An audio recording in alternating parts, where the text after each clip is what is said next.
రక్షకుడైన యేసుక్రీస్తు పరిశుద్ధ నామమునకు మహిమ కలుగునుగాక. ఈ కార్యక్రమాన్ని చూస్తున్న మీ అందరికీ ప్రేమపూర్వక వందనాలు తెలియజేసుకుంటూ ఉన్నాను. దేవుడు మీ అందరికీ తోడుగుండి సహాయం చేయునుగాక.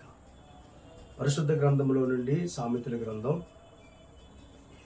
28వ అధ్యాయం 25వ వాక్యాన్ని చదువుకుందాం. యెహోవాయందు నమ్మకముంచువాడు వర్ధిల్లును. దేవునికి మహిమ కలుగునుగాక. పరిశుద్ధ వాక్యం ఈ రీతిగా సెలవిస్తూ ఉంది. ఎవరైతే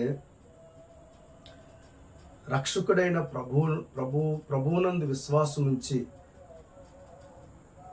ముందుకు సాగిపోతారో వారందరూ కూడా వర్ధిల్లుతారు అని పరిశుద్ధ గ్రంథం సెలవిస్తూ ఉంది. అవును, నిజరక్షకుడైనటువంటి దేవుని మీద ఆధారపడి ఆయన సంపూర్ణంగా నమ్మి విశ్వసించి ఆయన యొక్క ఉపదేశాన్ని అంగీకరిస్తూ ఆయన ఆజ్ఞల ప్రకారం నడిపించబడుతున్న ప్రతి ఒక్కరిని కూడా దేవుడు విడిచిపెట్టకుండా వర్ధిల్లునట్లుగా ఆయన చేస్తాడు. అందుకనే సామెతల గ్రంథకర్త చక్కటి పదాన్ని వాడినట్లుగా చూస్తాం. యెహోవాయందు నమ్మకముంచువాడు వర్ధిల్లును.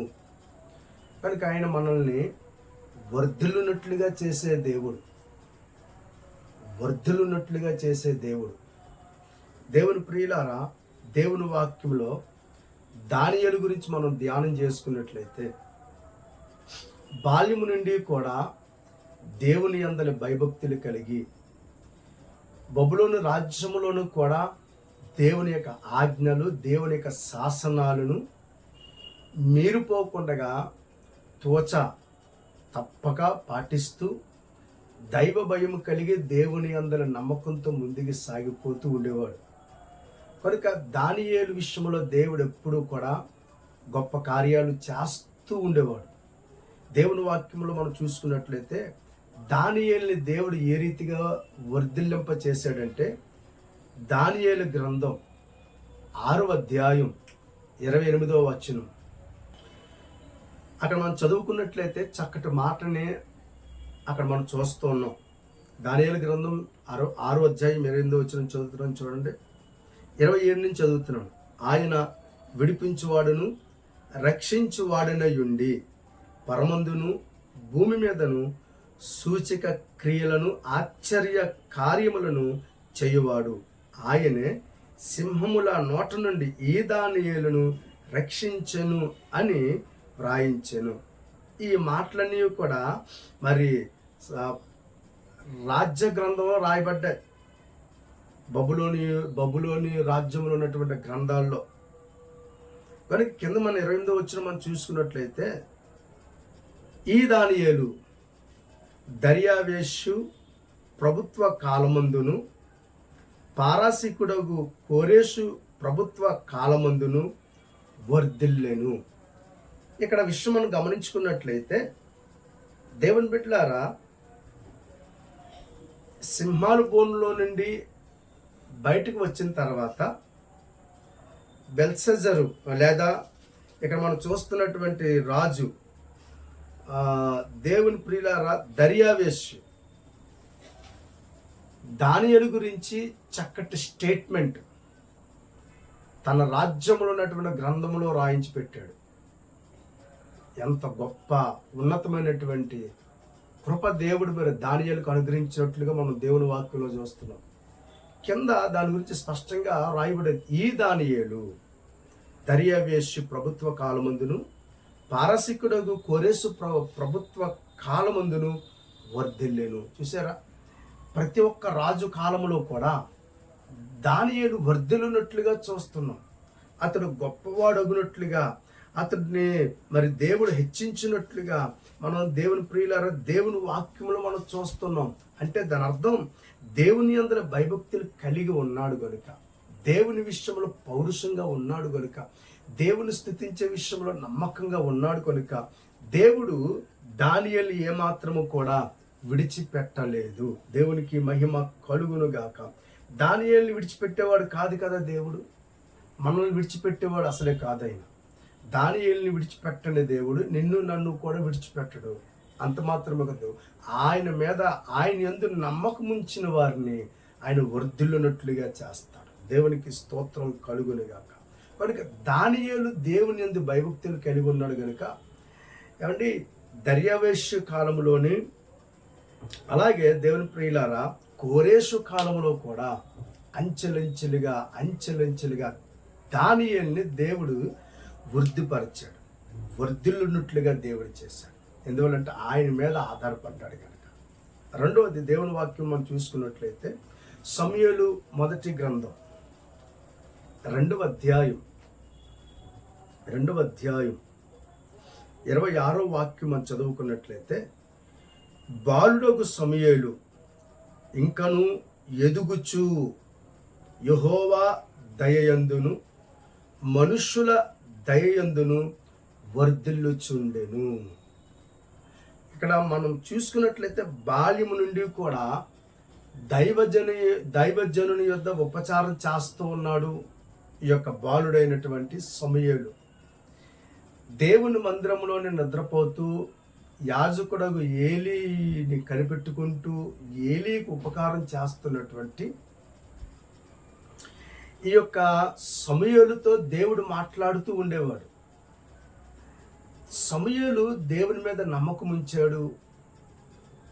ఏలీ ఎదుట భయభక్తి, ఏలీ దగ్గర చక్కగా నమ్మకం ఉపచర్య చేస్తూ దేవాది దేవుని సన్నిధానంలో బాల్యం నుండి కూడా నమ్మకంగా ఎదుగుతూ దేవుని మీద ఆధారపడ్డాడు కనుక వాక్యం మనం చూసుకున్నట్లయితే సమూయేలు ఇంకా ఎదుగుతూ యెహోవా దయయందు మనుషుల దయయందు వర్ధిల్లాడట. దేవునికి స్తోత్రం. అవును, మరి ఆయన యందు నమ్మకం ఉంచిన వారిని దేవుడు వర్ధిల్లునట్లుగా చేస్తారు.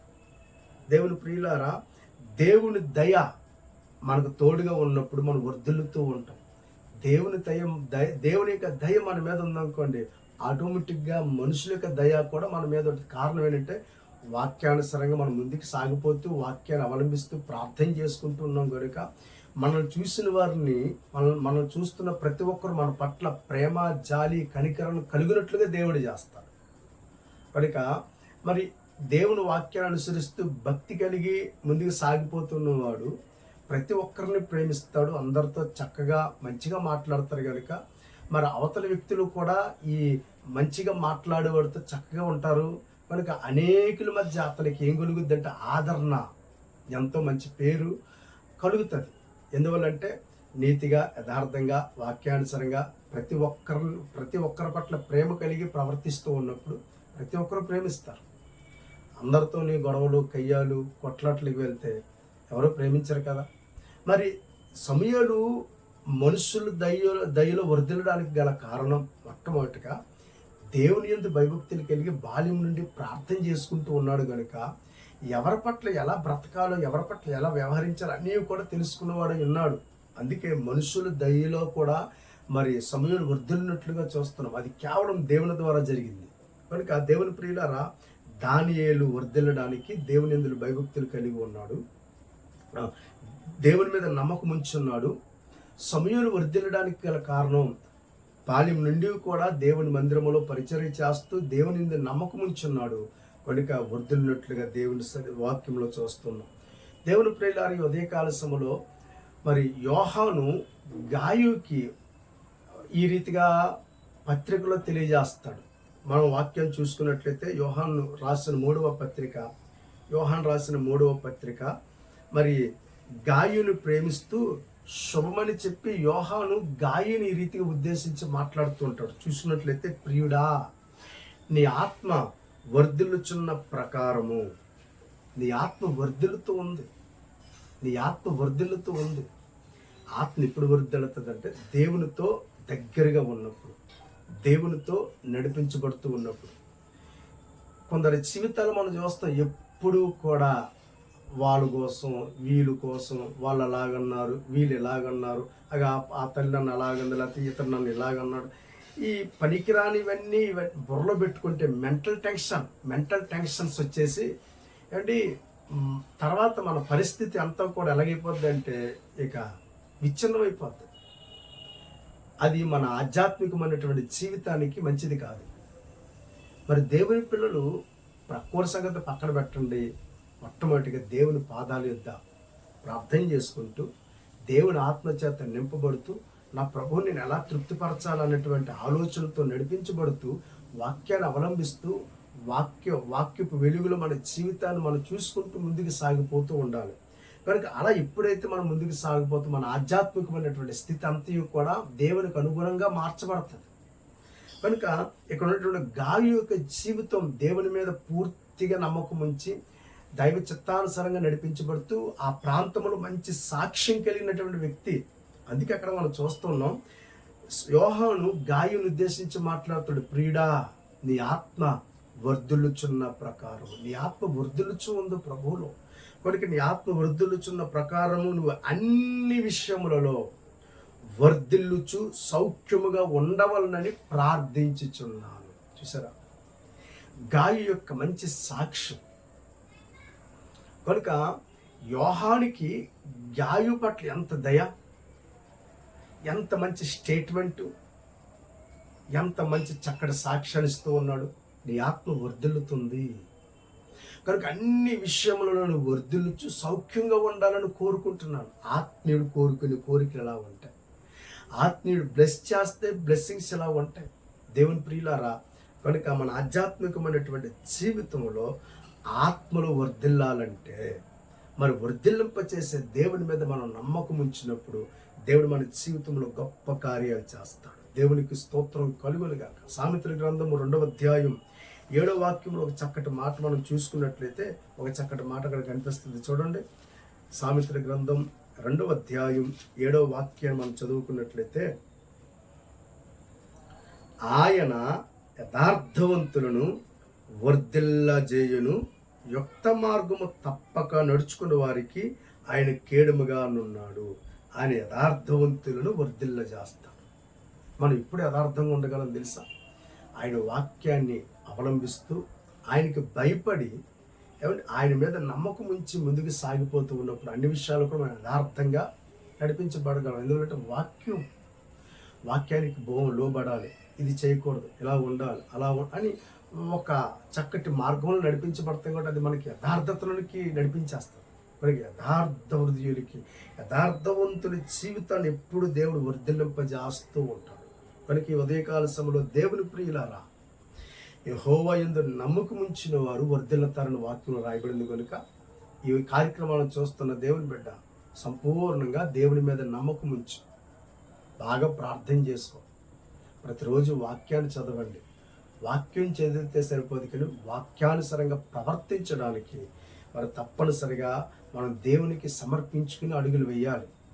వాక్యం వినడం ఒక ఎత్తు అయితే, చదవడం ఒక ఎత్తు అయితే, దాన్ని పోలి అనుసరించడం చాలా గొప్పది. కనుక అది మన జీవితంలో చదివింది విన్న దాని ప్రకారంగా మనం ప్రవర్తిస్తే దేవుడు మన జీవితాలు వర్ధిల్లినట్లుగా చేస్తాడు. కనుక ఈ ఉదయకాల సమయంలో దేవుని మీద నమ్మకం ఉంచి ముందుకు సాగిపోదాం. కృప కలిగిన దేవుడు మనలని అన్ని విషయాలలో వర్ధిల్లింపచేసి సౌఖ్యంగా నడిపించునుగాక. ఆమేన్. ప్రార్థన. కనికర సంపన్నుడా, ఈ ఉదయకాల సమయంలో అయ్యా నీ యందు నమ్మకించి వారు వర్ధిల్లుతారని సెలవిచ్చారు. దానియేలు సమూయేలు వర్ధిల్లినట్లుగా గాయు కూడా వర్ధిల్లినట్లుగా అయ్యా వాక్యం ద్వారా తెలుసుకుని ఉన్నాం. అవును ప్రభు, వారిని యందు నమ్మకమించి ప్రార్థన చేసుకుంటూ వాక్యాన్ని అనుసరిస్తూ వాక్యాన్ని చదువుతూ దాని ప్రకారంగా నడిపించబడ్డారు కనుక వారు వర్ధిల్లారు. మా జీవితంలో కూడా వాక్యానుసారంగా మేము ముందుకు సాగిపోవడానికి కృప చూపించి వర్ధిల్లున్నట్లుగా ఆశీర్వదించమని వేడుకుంటూ మహిమ ఘనత స్తుతులు పొందండి. యేసు నామమున ప్రార్థన అడిగి వేడుకొనుచున్నాము తండ్రి. ఆమేన్. God bless you.